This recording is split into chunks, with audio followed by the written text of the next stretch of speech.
Hey, everybody. Welcome, welcome, welcome. I am Kenny. I am the founder and CEO of STR Insights. And I am excited, very, very excited for this interview today. I'm going to be doing with John Bianchi. He is the head of data at Techvestor, which is a $37 million short-term rental fund. I'm going to have him talk about that. And also, but the main purpose of this, because John is a data guy. I mean, his title is head of data. You can't get any more data than that, right?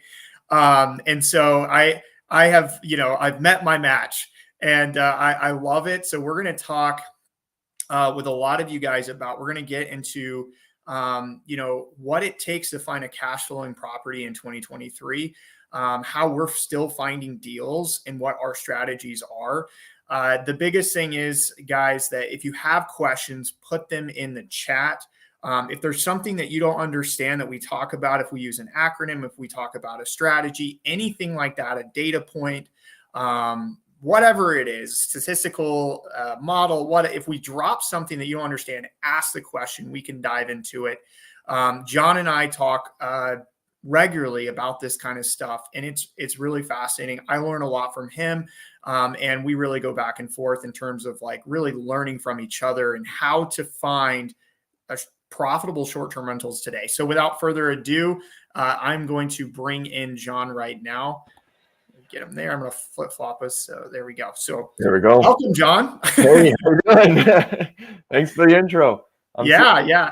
So John, can you tell us about the current fund that you work for, so people understand kind of your background there? And then also, and I apologize, I didn't tell people your exposure, because I just think it's really cool that you have like head of data title at this point. Yeah. Tell us your background as well. And anyway, so go ahead.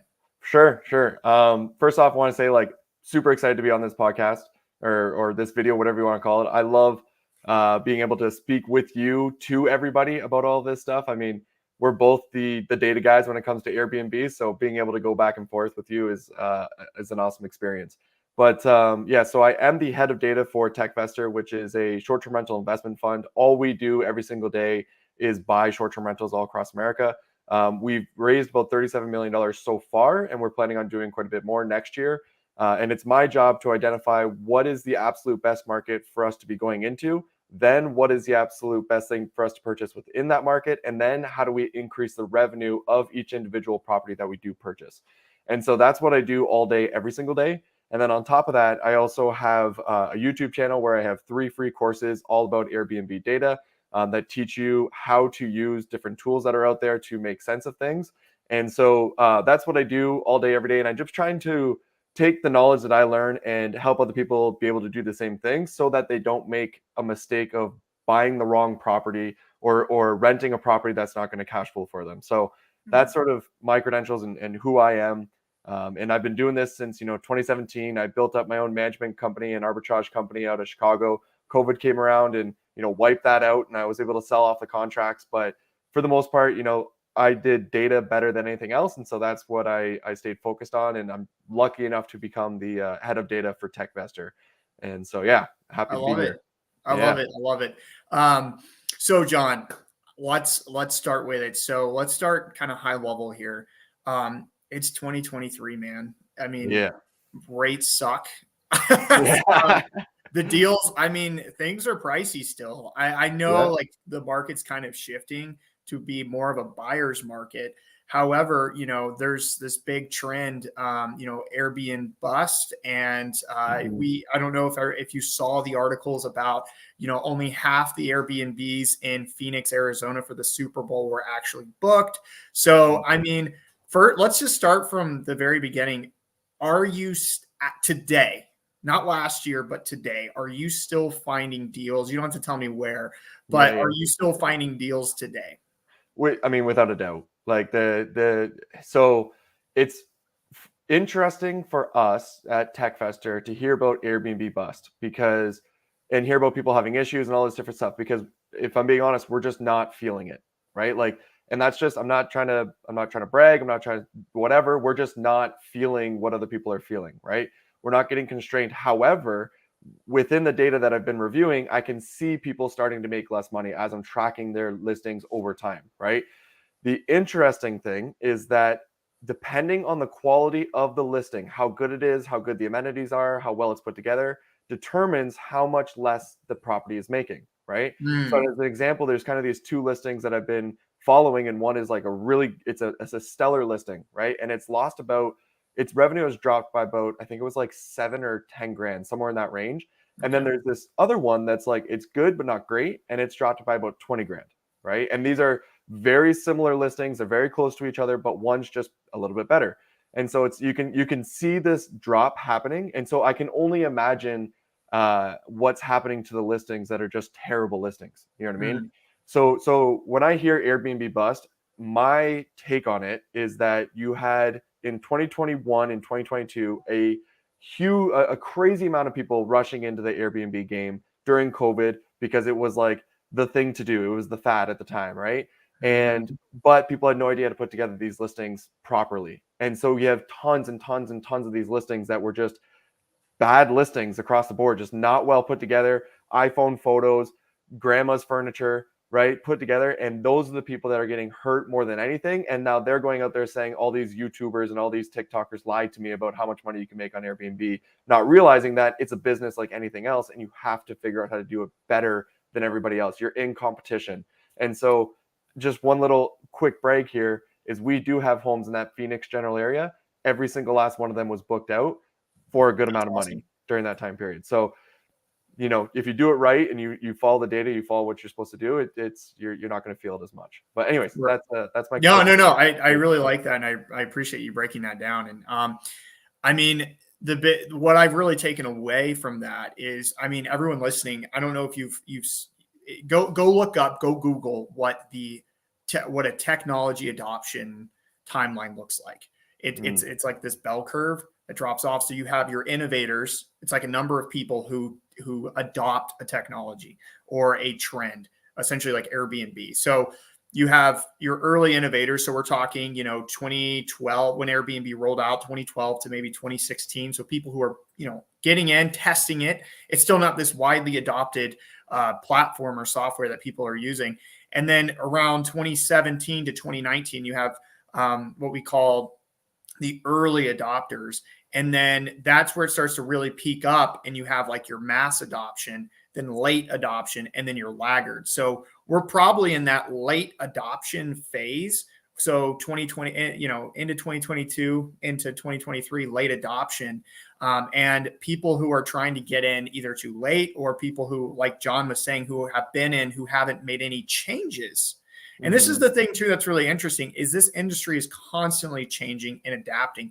You have to make changes. You have to market. You have to update your property and add certain things. Yeah. So I do want to ask, so your properties that you mentioned, John, are doing well. Yes. So what data, we'll kind of dive into this and then dive back out high level again, but Sure. what did you do because you guys bought these one, two, I don't know how long ago, maybe 2 years ago. One But year. what did you do? What did you see in the data that provided evidence to you that this property like could withstand, saturation and other things going on in the market? Right. So okay. So the way you ask the question is not the way that I would think about it. So you ask the question like, what did I see in the data that gave me proof that we could do X, right?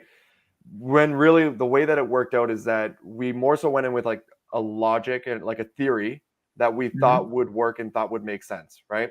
And so what we did was with the data, we studied every single listing that was a top tier listing. So we didn't just look at like all of the listings, we just looked at those top 10% and we studied them thoroughly to understand what it was about them that was allowing them to outperform everyone else, right? And you can look at like there's I can't give away too much, but there's certain things that are super obvious, right? Like you have a pool and you've got a hot tub and you've got a good design, you've got good photos. Like those things are really obvious. Those are kind of like how you get to the top. But then there's certain markets have certain things that just allow people to be at the very, very top. And I'm not talking about like luxury or waterfront properties. Those ones you kind of have to ignore. You want to look at the ones directly below because the waterfront and the luxury properties tend to be overpriced and it's hard to cash flow from those. But the ones directly below those ones are stellar listings. They've done something really well. They've done something right. And if you study every single last little piece about them, make notes on everything that you're seeing, and try to find some sort of pattern, some sort of consistency between those top performers, that's where you're then going to find that little piece that you can then go out and find a property that's for sale that matches that, and then put together the listing extremely well. And that's essentially, so that the theory that we had was that if we understand what these top performers are doing to allow them to be at the top, and then we put together a listing that's as good, if not better, by adding more amenities, more features, more design, we can then outperform everybody. And if the market takes a dip, there's still going to be people traveling, because even during COVID, when you were told to stay inside your home, people still traveled, still booked Airbnbs. So even if the economy takes a dip and people can freely go places, there's still going to be people with money that are going to want to travel to these locations. And the way that we think about it is that the best of the best listings are going to get booked, right? First. And so we want to be that first option. And so that's our theory of how we can outperform during recession times and during oversaturation, because if you're one of the first ones to get booked, you're still going to get booked, right? Yeah. So do you guys, or do you prioritize any type of or value, I guess, prioritize value, any type of, I guess, variable or data point? So for example, for me, one of the biggest things I'm looking for in a market is location. If I can get a property, even if it's not the best property, but I can get the property in the best location, that is more valuable to me than, and in what I've seen in my data, I should say, than being necessarily having the best amenities, but being 20 minutes away. So I'm not saying like that, but like, are there any other like data variables that you guys kind of put emphasis on or more weight in when you're analyzing, a particular property in terms of what it can bring to the table? So good question. And what I have to force myself to not do that for every new market I go into. And the reason being is because every market has their key revenue drivers, right? So you can take what's working really well in one location and assume it's going to do the same thing in that next location. However, you end up realizing like that's not a revenue driver. You know what I mean? That doesn't push the revenue. And so I did this in the early game, or when I was first getting started, I would carry over my theories, right? And so instead, when I go into a new market that I'm going to study, I kind of have to wipe away any preconceived blank notion slate, that I right? have. Blank slate. And I'm just going, all right, what does this market want, right? What is the revenue of the top performers in this market doing well?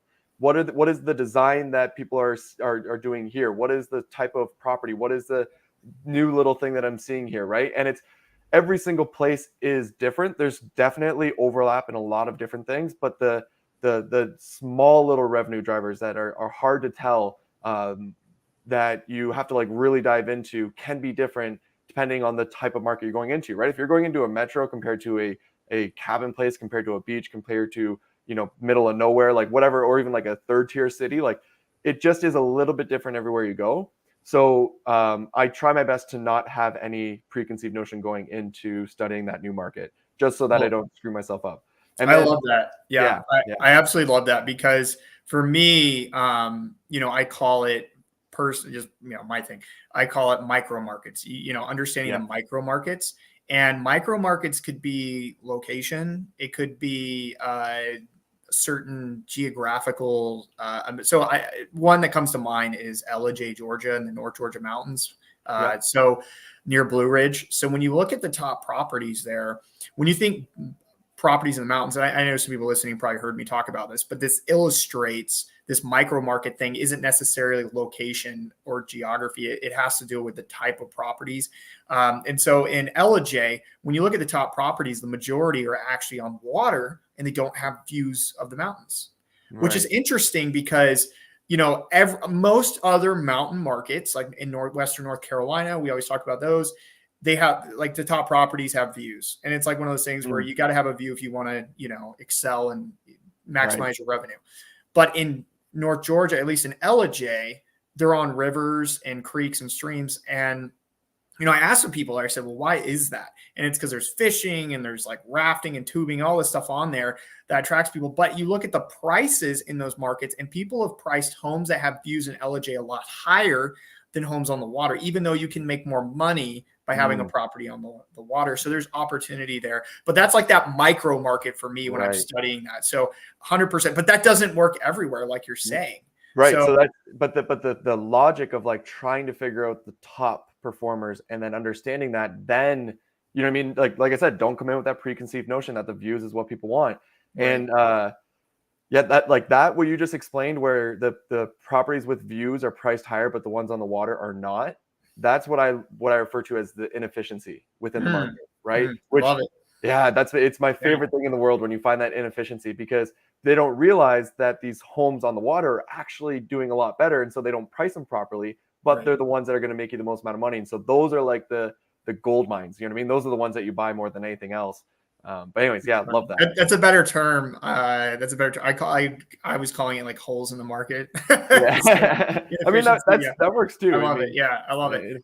Okay, so how do you? So you obviously, when you're looking for a new market, you kind of clear the slate and you go to study the market. Like, what are some like key metrics or data points that you're really looking for to start to understand a market and the health of a market? Like, is this a market we should look into? Okay, so it's going to depend on what you're trying to do, right? So if you're going to be an arbitrage person, you're going to have different metrics. If you're going to be purchasing, you're going to have different metrics. If you want to purchase 10 in a location, you have different metrics, right? Yeah. So every single scenario is a little bit different. I'm not sure which one to focus in on here, but let's maybe decide, like, if you're going to be going into, let's say you're probably the majority of people listening, and if somebody wants to throw something in the comments, we can go off that. But the majority of people are going to have maybe 1-2 properties already. They're just looking for their next property. They want to scale, and that's kind of what they're going for. Okay. So what should they be looking for to understand the health of a market? Okay. So I always want to ensure that there's rental demand. This may sound like a stupid one, right? Or a very, very simple one, but like, I like to pick markets where people are going to be actually wanting to travel to. Okay. So as an example, Cincinnati, Ohio, Cleveland, Ohio, I don't think those are travel destinations, right? Personally, if I'm going to be putting my money into a place. And the reason is because Airbnb is all about travel. I feel like a lot of people forget that or miss that, because you can put an Airbnb absolutely anywhere. But if you put an Airbnb where there's a lot of rental demand, then you can charge a premium, because so many people want to be there that it's going to up the price of those Airbnbs, right? And then what you're trying to do is you're then trying to find a place. So first off, you want that rental demand. And then obviously when you look for the rental demand, you're trying to see how much people are generally making. Are they making quite a bit of money, right? Are the homes, like one thing I love to do is to look at like top properties and try to see how much are these top properties making, right?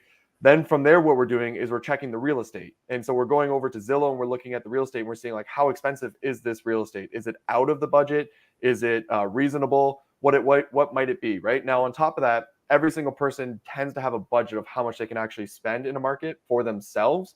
And so that's going to be a huge killer of every market that you could potentially look into, right? Yeah. But it's the metrics is like, what kind of demand do we have here? Why are people going here? Is there anything that's there that's going to be keeping people going there year after year after year, no matter what? Is the market consistent, right? So like, is this a place that is steady, that the number of active rentals stayed consistent year over year, or is it just like skyrocketing with the amount of people that are showing up? And if it is skyrocketing, is the demand keeping up with it? So is the amount of money being made per listing keeping up with each individual new listing that's coming into play, right? And then, and sorry to cut you off there, but I mean, that's essentially determining saturation levels, right? Correct. That's exactly it. Yeah. So is it becoming oversaturated? Is this a market that is, now losing money for every new listing that comes into play? And then on top of that, like, obviously we always start with regulations, which I obviously should have started off with. If the regulations don't allow for it, then you just don't move forward, right? Yeah. And then, but if there are regulations, what kind of regulations? And then is there a limit to the amount of new people that can come in? And can you get in there? Can you transfer that license? Like, all those things are definitely going to matter as well. But yeah, like, those are, like, if I were to just sum it all up, is there a lot of demand, and is the real estate within my budget? And those two things there are going to give you longevity, right? Because if there's a lot of people coming, then they're going to keep coming. and it's going to make it feel more consistent and steady. And likely your real estate's going to be able to increase just because there's so much demand for that area. So I can go into way more nuances and little details. And we have a checklist of like 50 plus different things that we care about. But those are some of the top things that we look into. And I love that. And I think too, and I mean, you were touching on this, and I kind of gave you something specific, and but it's really about understanding the pre-criteria, right? Like what your purpose is, why you're trying to go and invest in short-term rentals, what emotional preferences you might have. One of the biggest things that people come to me and they say, because I do a little bit of consulting on the side, and they say, Ken, I want to invest in a market that is year round. and then they they start throwing out places like, they'll throw out beach markets, they'll throw out, markets in certain mountain areas. And I'm like, those aren't year round. Like, so one of the things I encourage people to do is not just look at, when you're looking into a market. Now, this is going to be very specific. Like I said, we're going to go high level and we're going to dive in here for folks who are just joining. But what I love to do to really understand a market is looking at, the seasonality, but not just seasonality, but really occupancy from multiple levels. So occupancy of the different percentiles of where properties are performing. So what I mean by that, to truly understand, is this a 3-season, 2-season, or 4-season market? So a property that I purchased last year in Watkins Glen, New York, is in a very seasonal market. Obviously, it's in New York. But the question is, well, can you still get bookings in the wintertime? So when I go and I look at a market, for example, I'll look at the average, and the average occupancy rate is 50%.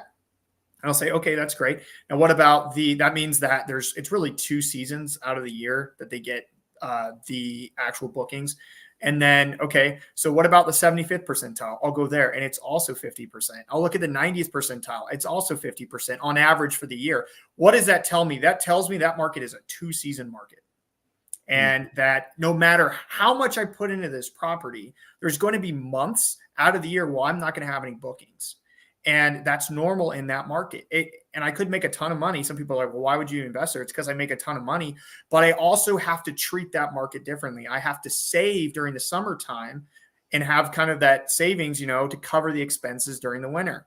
And a lot of people are thinking they're just going to make money throughout. So understanding, there's a lot of lessons to go with that. But understanding the type of markets you really want to invest in is going to be really important. If you're looking really for traditional 4-season markets, in my opinion, I mean, John, you can answer this I'll ask you this in a second, but I'm kind of seeing urban markets as typically 4-season markets. Are you seeing anything? You don't have to list out the names of the markets, but what type of markets are you seeing that are typically 4 true seasons year round? Almost nothing. Almost nothing. Okay, all right. Throw that out there. That's why I laughed when you said that people are asking me that. They ask.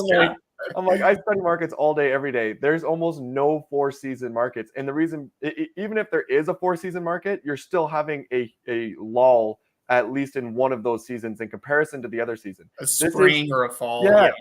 We're not in the long-term real estate game. We're in the short term. And people travel to certain destinations during certain times of the years for certain reasons, and then they don't for the other times. That's not a deal killer. It's not a deal killer. It's not a reason to not go to those locations. I know Avery Carlson talks about this all the time about Destin, Florida, as this place where she only gets bookings for 6 months out of the year, and then the other 6 months she shuts down her listing. Right. Yeah. And people are like, that's crazy. That's insane. Why would you do that? But the thing is nobody books it during the winter. However, she makes so much money during those 6 months that she can just shut it down. Bills are covered. Money is made. Profits in her pocket. And then she's not paying utilities. She's not paying cleaning bills. She's not even working, and she's got it all covered. Right. Yeah. And so I always kind of laugh at that because anyone who's ever asking that question is somebody who hasn't opened up an Airbnb yet. That they're usually somebody who hasn't done it, right? Because they think that they can get money every single season. So I was gonna say the urban markets is where you may be able to find a May. Yes, May. right? But the what's going to end up happening is you're during the low season, you'll get weekend bookings, but the weekend bookings are going to be a fraction of what you would get during peak season, right? So like I had a whole bunch of places in Chicago, and I made a crazy amount of money over the summer, and then in January and February I lost money. Money was just flowing, it was flowing out. But the thing is I made so much money over the summer that it didn't matter, because after all of that, over the full time period, I still had money in my pocket, and quite a bit of money, right? And so that's what people need to understand, is that it's just the nature of the business. It is what it is, right? You have to learn how to manage your cash flow. You make all your money during one season, you put reserves away to cover those slow seasons, and then you get ready for that next peak season, you do it again. And that's just how it goes. So and it's important too that you understand that before you buy. Like a lot of people, and that's one of the mistakes I made last year with this property, is I launched it too late. The timing is critical. When you launch too late and you don't understand the market. So I launched it got started in June, and my market really starts in May, the season. I missed a month and a half of revenue, a big revenue I could have made. It was like $12,000 that I'm making in May and June, those times that I lost from launching too late. And so that also going back all the way to our title of Finding Cash Flowing Properties in 2023, timing is going to be key here as well. Yeah. Do you have any thoughts on that? Yeah, I laugh and say this like, oh, it's so obvious, right? But I want people to understand that it's so obvious for me because I've made the mistakes. You know what I mean? Like I've gone through it. So I want to explain, tell the stories of my mistakes. So like when I first got to Chicago, I made a bunch of money during the peak season. Then I took that money and put it into more homes and emptied the bank account, didn't have the reserves for the winter, thinking I was going to be able to continue to make money. And I had raised money to go open up all these arbitrage places. Literally January came around and I had to go back to the investors and say like, hey, so actually we need more money to go to be able to cover ourselves for January, February. And they were, they obviously were not happy about it, but it was like, I didn't manage my cash flow properly and had no other choice, right? Mind you, we ended up opening up some other locations. So it was, we're kind of pulling from the money that we already had, but regardless, I didn't manage it properly. Right. And then on top of that, I went into a Scottsdale market when I was, I opened up 2 locations in Scottsdale right after peak season. Right. So literally right after peak season, I opened up these 2 locations, which means I had to carry them for almost 6 to 9 months before it got back to peak season. But the worst part about it is that as I was about to go into peak season is when COVID hit, because COVID hit right around that March time period. And that's where peak season was. And I ended up not being able to even go through peak season with those homes, which sucked even more. Right. So like, anyways, timing is definitely crucial. Timing is very important. Like getting it right. You can even, if you're planning to open up multiple different locations, you can map out which location you're going to go into next and when, right? If you have that, 5 to 10 year plan, rather than just like next week, you can map these things out properly. So yeah, absolutely. So we've got a couple questions. I know Brendan, he's asking about saturation, which we did cover a little bit, supply and demand. But what's the best way? We talked about going and looking at the data of current active listings versus, bookings and the revenue to understand supply and demand. Is there anything else? I mean, it's okay if there's not, but is there anything else that you look at to really understand supply and rental demand? Those are the main things I look at, to be honest. So like I would have to think about it more if there was like another creative way to kind of figure it out. But I'm looking at, like you said, I'm looking at how many new rentals are there, what percentage, how much has the revenue increased during that time period. So as an example, if the number of active rentals has increased by 20%, however, the revenue has also increased by 20%, that means each individual listing is still making the exact same amount the year prior, even though there's 20% more listings, right? And so that is just the most straightforward way to figure it out. The other option that you have is that you could maybe, like, if you're following listings, you know what I mean? Like maybe you're constantly on sites that are tracking the data, and you're seeing how much the one specific location or 10 that you're tracking over like a 6 to 1 year period, and you can see if it's going up or down. That might be one way, but that would be a very long way of figuring it out. But anyways, the supply and demand is the best way to figure out the saturation levels. I love it. I do want to go. Okay, somebody did ask about the regulation. So would you feel safe going into a high demand market, so a well-known vacation market that has a cap on the number of short-term rentals? So I have an opinion on this, but I'll let you answer it first. I mean, it would depend on the cap, right? The caps technically are a good thing. Especially if there's still, you know what I mean? If the cap is 1,000 and there's 990 listings, then you get one of the last ones. Like you're in best case scenario, right? The issue with the cap is being able to transfer that license when you go to sell the property, because Right. that, if you can do that, your property automatically is worth way more. But there's a lot of places that don't allow you to transfer it, and so then therefore when you go to sell it, you can't sell it as an Airbnb. Right. So I don't, yeah. So I mean, if there's a cap, that's great. You're getting rid of most of the competition. But what's your take on it? Yeah. So I mean, I'm in a market with a cap. That's a vacation market, and the biggest thing for me, I love markets with regulation with caps, because what it does is it limits competition and Yeah, demand across Airbnb. In general, VRBO, all short-term rentals, is overall increasing. Not every market, and you should use what the methods John was saying to analyze which markets are and aren't. But overall, it is increasing. People are using the app more and more. That's just a fact. And so being in a market where the supply is capped is a great opportunity. However, the probability of you finding a rental there is significantly low because of what could be sold. So one thing that you want to do is you want to see, okay, if I buy a property, if the cap's already full. So one, do they already have a limit on the number of short-term rentals that the cap was in place? So, for example, I was talking to somebody about San Diego. So in October, San Diego, the city of San Diego, put a massive, we're doing a yeah, lottery system and a number of permits. There's only going to be 10,000 allowed, and you have to apply. And so guess what happened? Only 7,000 people applied, or properties applied, 7,000. So they still have a 3,000, property delta in terms of the number of permits that are available. So you can still go in that market and buy a property in the right neighborhood and get the permit, because there's still permits available. From the last time I heard, I was talking to somebody about it the other day, because I was like, well, no, that market has a cap and they're already tapped out. He's like, they're not. And this is what happened. And so don't just, if you hear, oh, there's a cap, don't just shy away from it. Study, go call the city and learn about that market. And then you need to ask so let's say they don't have any available. Can you acquire a property that has a permit? When they sell that property to you, do you get that permit, or does it go into a wait list? And then the third strategy, and this is the one that I did, that's nifty. I told you about Oh this yeah, this is a before, great John, one. is if the property and the permit is in the name of an LLC, you can acquire that LLC and get your name on that LLC, and then refinance the property still in that LLC. And then you own the property and you've acquired that property, and the permit hasn't changed hands because it's still into that LLC. That is a way to do it. I've done it.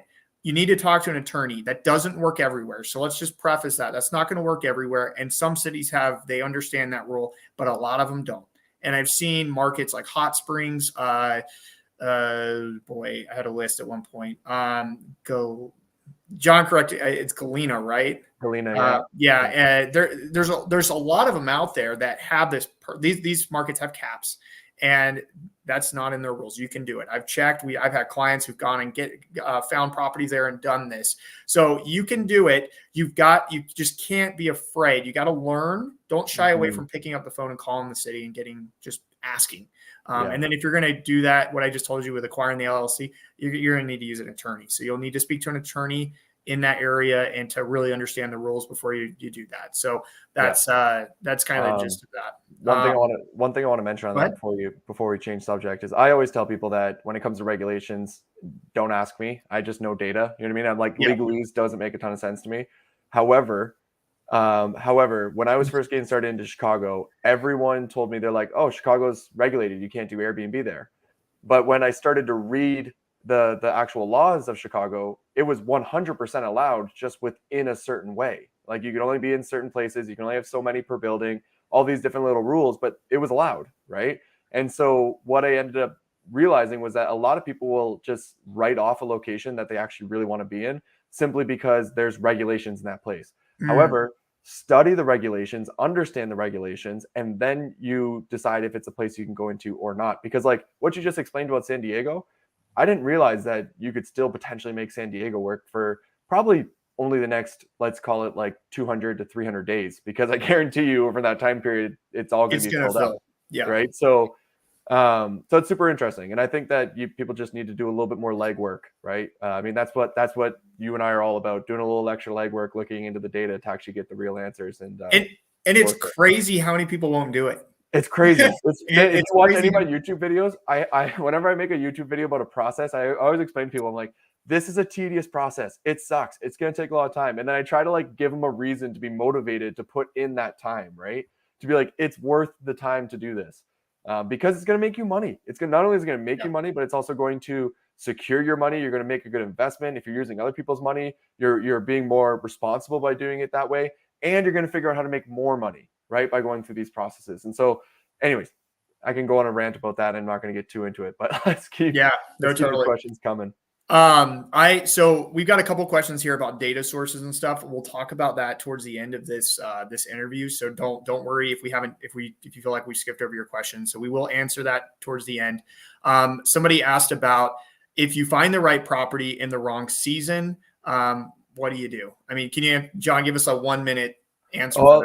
Run the numbers. Right. So, okay. So you found it in the wrong season where you know that you're going to be, carrying the property. Essentially, you're going to have to pay out of pocket to be able to cover your expenses during that time frame. But how much are you going to have to pay out of pocket? Right. Get an understanding of how much your expenses are going to be on a month-to-month basis, what you can expect for the revenue to be during the low season. Then you're going to know like how much am I actually losing. Right. So like as an example, in Chicago, I lost about $1,000 per property during the slow season each month. And it was just 2 months. And then the rest of the time I sat flat, right? Where I was just not making any money.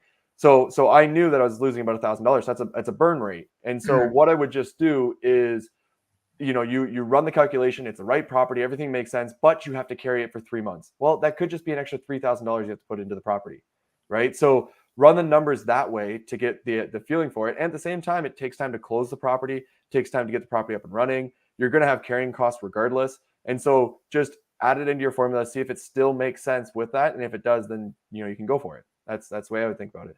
I love it. Preach, man. Preach. It's just like he's saying what I'm just going to say ditto every time. Guys, if you are watching on YouTube or Facebook, wherever you're watching, if you like the stuff we're talking about, give us a heart or a thumbs up or something so that we know you're out there and you like what we're talking about. If not, don't give us anything, and no, I'm just kidding. I'm kidding. Give it. Let us know, people. So you touched on rental arbitrage. It sounds like we've got a few folks who are in listening who are interested in rental arbitrage. What metrics are you doing that are different, I guess, for rental arbitrage? Could you share one or two? It's hardly any, honestly. So I always kind of explain it to people because I always talk about purchasing, right? When it comes to purchasing, I explain all of my methods based off of if you were to be purchasing, right? But it's almost the exact same if you're going to be doing arbitrage. If anything, you have less expenses if you're going to be doing arbitrage, right? Because you don't have to pay property taxes, you don't have to pay certain insurances, things along those lines, right? So but the methods are the same, diving through the data, understanding the revenue drivers, all of that is the exact same. And then you just apply it to a property that you're renting instead of purchasing.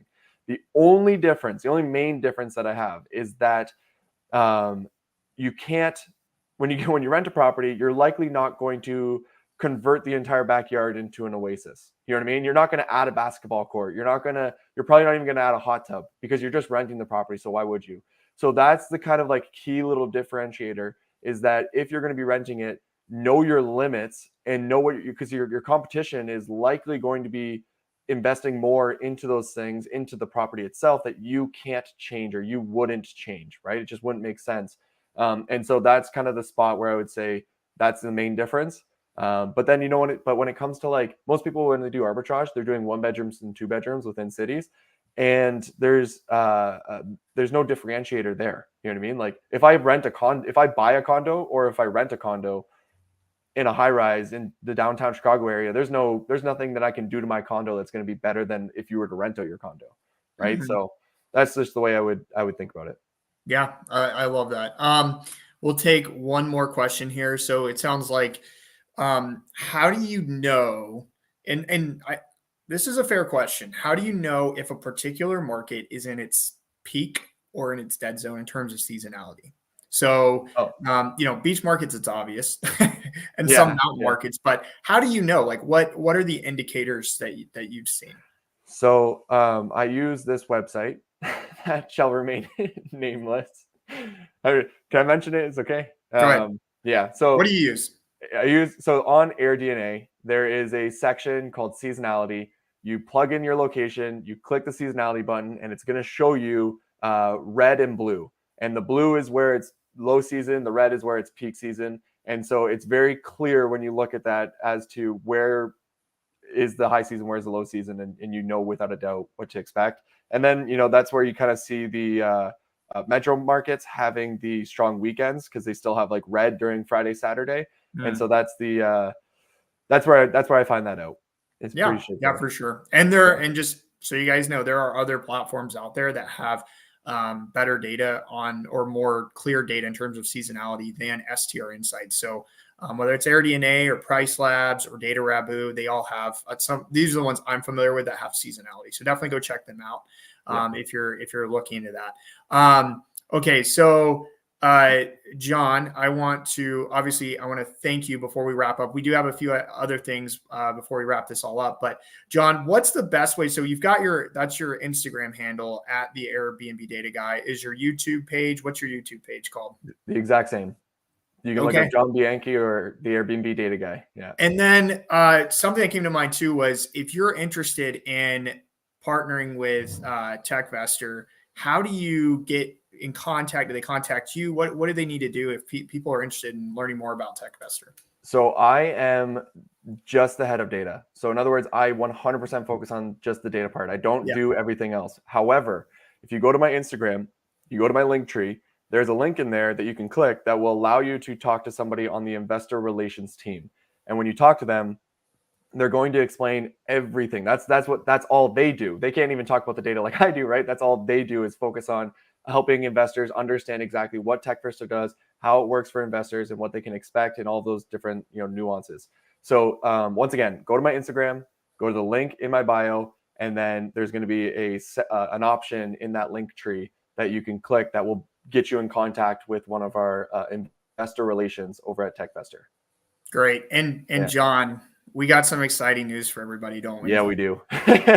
So John, I've been waiting. I've been holding back. I haven't told us all about this. And guys, everybody listening, I've known John for all coming up on a year.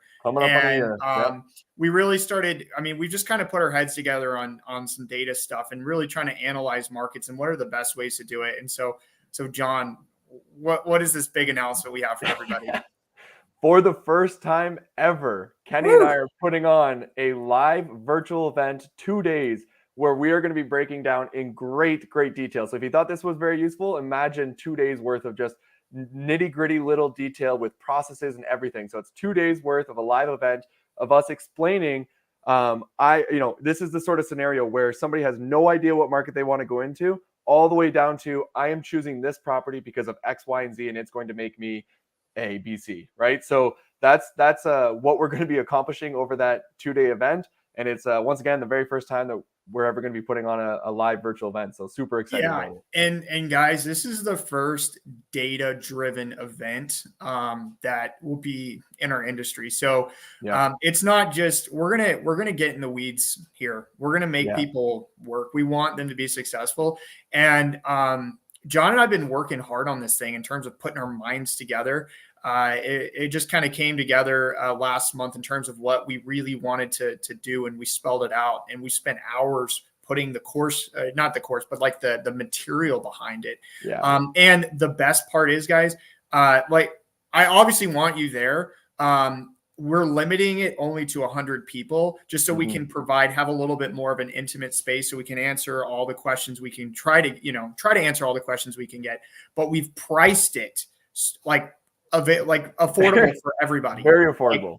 This isn't some, hey, we're trying to make some money here. We're actually trying to help people and answer questions, because there's a lot of people struggling, a lot of people trying to find properties too and don't know how to do it and sitting on the sidelines. And so we're going to show you, we're going to open up the kimono and we're going to show you what we do, and we're going to help you create your own strategy for finding properties. Because I'm going to be honest, my strategy, John's strategy are different from each other. And it's not, we look at different data or whatever, but what he's looking for with Techvestor and other investors, and what I'm looking for and the people it's completely different.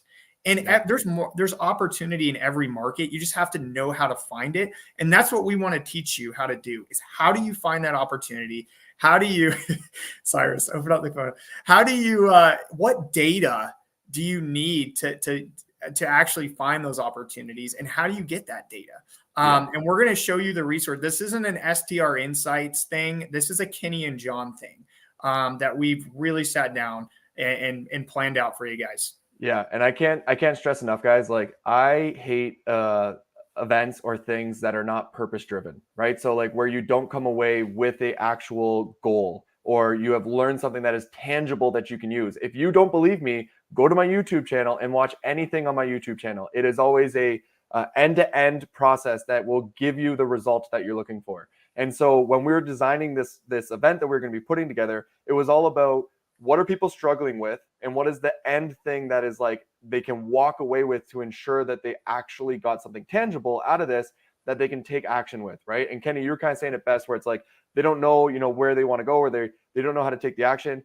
If you have no idea what market to go into, we're going to help you figure that out. If you have no idea what to get in your market, we're going to help you figure that out. If you have something in a market and you're not making as much money, we're going to teach you how you can drive the revenue from that location. But essentially, we're going to take you through this funnel of I have no idea all the way down to I'm buying XYZ, right? Yeah. And it's all data driven. It's all focused on actual numbers and proof, being able to understand the processes to get you to that point. And honestly, like, this is, like Kenny said, first time ever doing a data driven event for Airbnb people. And like the fact that we're doing it together is just, it's iconic. I'm excited about it. It's awesome.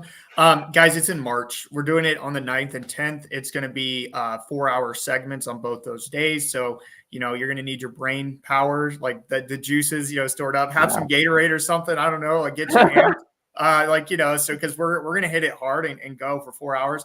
The coolest part is we understand a lot of people work W-2 jobs, and some people can't make it. So we're going to give everybody the recordings who sign up for free. Like that's going to be the best part. And something cool that we've worked on as well, that a lot of people have been, this is virtual. So this is online. Check out the link here. I also put it in the comments, both on YouTube and Facebook. So it's a virtual conference. We're going to do it over Zoom webinars with both of us. There we go. I keep playing. So it's virtual. It's in March 9th and 10th from 1 to 5 p.m. on both of those days. So we're going to give you the recordings. And if you sign up, like as soon as you sign up, you're going to get an email and you're going to learn how to determine saturation using data. So John and I have prepared an actual report, and John's done the training because he 100% gets this stuff. And he's going to break it down for you and do a video and give you the data and show you. And he's got like 20 market examples. And then 15. You can literally take those process. Sorry, how many? 15. 15 market examples. But it's the training itself that's valuable. So once you sign up, you get that report and the training so you can go and learn about any other market. There's over 13,000 markets in the United States. And thousands are saturated and thousands aren't. And some of it's seasonal or, certain times of the year. And so that's part of the process is learning now what saturation is and how to determine that in the market. So you get that right away. So yes. And can I mention real quick? Yeah, go ahead. Sorry. Yes, you're going to learn what saturation is, but during the live event, you're actually going to learn how to beat saturation, right? You're going to learn how to avoid it or get away from it or whatever it may be. So just wanted to make sure to point that out. Yeah, because that's even if a market and that's something too, John and I talk about is saturation is there's a market level saturation, and then there's even like by bedroom count. So a market could look saturated, but when you dive into individual bedroom counts, they might not actually be saturated. True. I just did a report of Granbury, Texas. It's on a lake in Texas, and the whole market was saturated. But when I dove into the data, the 5 and 6 bedrooms were not saturated. So how do you determine that? How did I figure that out? So that's what we want to share with you guys. Not just saturation, but the whole gamut of finding profitable properties, identifying profitable or cash flowing or whatever you want to call it, properties that are doing well in 2023. So check out the link or the link in the comments, and reach out if you have any questions. I'm going to put our handles back up here too. So if you guys have questions about the event or just data in general, feel free to reach out to. I got to hide it. There we go. And just want to mention as well that if you found this call informative and useful, right, but you're not 100% convinced, go and check out all of our free content that we have online. Go and check out our YouTube channels. Go and check out our Instagrams. Go and check out all those different things to be able to see how much free information that we're giving out. And then if that doesn't convince you, I don't know what will. But if you don't find, there's an outrageous amount of free content that we're giving away. So by being a part of this virtual event, you will get even more so and even more detailed, and the ability to just have like that, to ask us a question that's very directly related to your situation, right? And as Kenny said, it's limited to 100, and it's at a very reasonable price point. We both believe it's very, very reasonable, right? Yeah. For what we're going to be providing, because one of the best things about data is that it's very close to the money. So what that means is that you can learn something about data that will actually make you a lot of money. So if anything, you could see this as a really easy, cheap investment into figuring out how to make more money out of your Airbnbs that you're either going to be getting or already have. Right. I think too, it's to preface this, guys, we understand, you've got the 9 to 5 workers during the day. Like I said, we're going to give you the recordings, but even if you have many properties and you think you know it all, that's great. We're going to show you some data and some tips and things that you haven't seen. So this isn't just for, newbies or people looking for their first properties. This is looking for everybody. Our strategies have to change as time moves on with investing in short-term rentals. The market changes. What worked last year does not work today. What works today? This guy knows, and I know too. I keep doing that. So that's what we want to share with you guys. Yeah, there we go. I'm just going to flip the screen. So anyway, so check out the link and reach out if you have any questions about it or anything that we talked about today as well. So, you've got our handles here, so feel free to message us. I guess anything else you want to add, John? Just check out the link. There's another video on there that explains it a little bit more. Read through the website itself. I mean, it's not going to be a bad investment. Let me just put it that way, right? Yeah. So, and first time ever. So you get to be a part of that first time ever. Only 100 people. Right. So cool. Well, thanks, John. I appreciate it. And if you found any value in this video, just feel free to share it, and also give us a like and comment and say what you liked about it, and other things if you'd like us to share more. So thanks guys and thank you so much, John, for being on here and sharing your insights. So appreciate